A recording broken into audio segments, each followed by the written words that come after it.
இன்றே டவுன்லோட் செய்து உங்கள் ஃபேவரட் ஷோக்களை என்ஜாய் பண்ணுங்க. அண்ணா, சித்ரா நிச்சயதார்த்த பத்திரிக்கை வந்துருச்சுண்ணே. எடு பாப்போம்.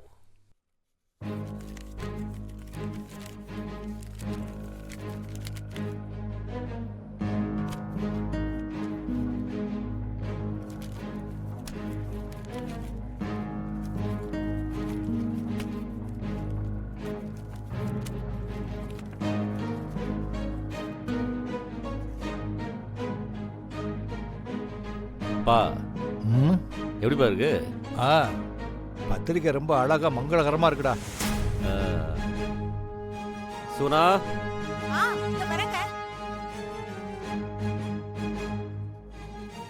சொல்லுங்க. சித்ராவோட நிச்சயதார்த்தத்துக்கு பத்திரிக்கைலாம் வந்துருக்கு. எப்படி இருக்கு? ரொம்ப நல்லா இருக்குங்க. கர்ணா, சொல்லுங்க. மாப்பிள்ளை வீட்டில் இருந்தும் பத்திரிக்கை அடி சொல்லியிருந்தாங்க. அவங்க பத்திரிக்கை இதில் இருக்கு. பாதி எடுத்துட்டு போய் அவங்ககிட்ட கொடுத்துருண்ணே. சரிண்ணே. திவா அண்ணே, ரொம்ப நாள் இல்லடா, சீக்கிரம் யாருக்கெல்லாம் பத்திரிக்கை கொடுக்கணுமோ பார்த்து கொடுத்துரு. அண்ணே நீ என்கிட்ட விட்டுருண்ணே, நான் பாத்துக்கிறேன்.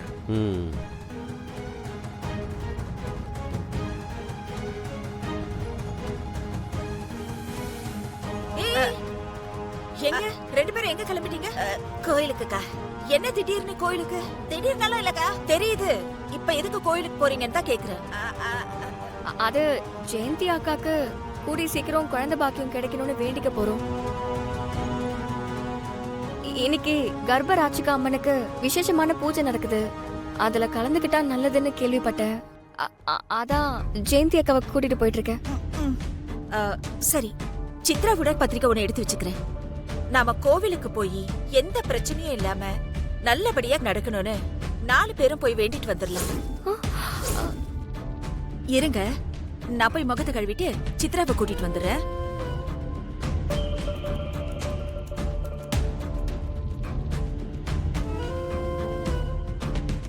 ஐயோ, வராங்க வராங்க வராங்க.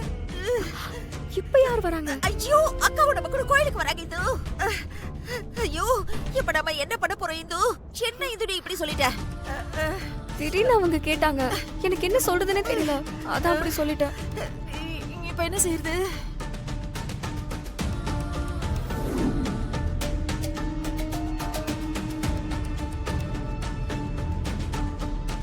ஜெயந்தி, போலாமா?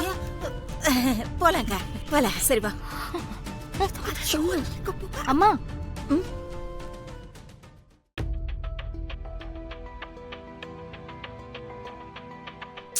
ஷோ, இது நீ அப்பவே சொல்லி தொலைக்க வேண்டியதானே. என்னாச்சுக்கா? ஜெயந்தி, இன்னைக்கு சித்ராவால கோவிலுக்கு வர முடியாது. ஏ, அது அதான் அந்த அந்த 3 நாட்களா? சரி, அப்போ நாங்க போயிட்டு வந்துடுறோம். அவ வீட்லயே இருக்கட்டும், நாம 3 பேர் போயிட்டு வந்துடலாம். போலக்கா, ஆனா நல்ல விஷயத்துக்கு 3 பேர் போக கூடாது. ஒத்தபடியா போக கூடாதுன்னு பெரியவங்க சொல்லிருக்காங்கல்ல. ஆமால, அதுவும் சரிதான். சரி, அப்ப நீங்க 2 பேர் மட்டும் போயிட்டு வாங்க.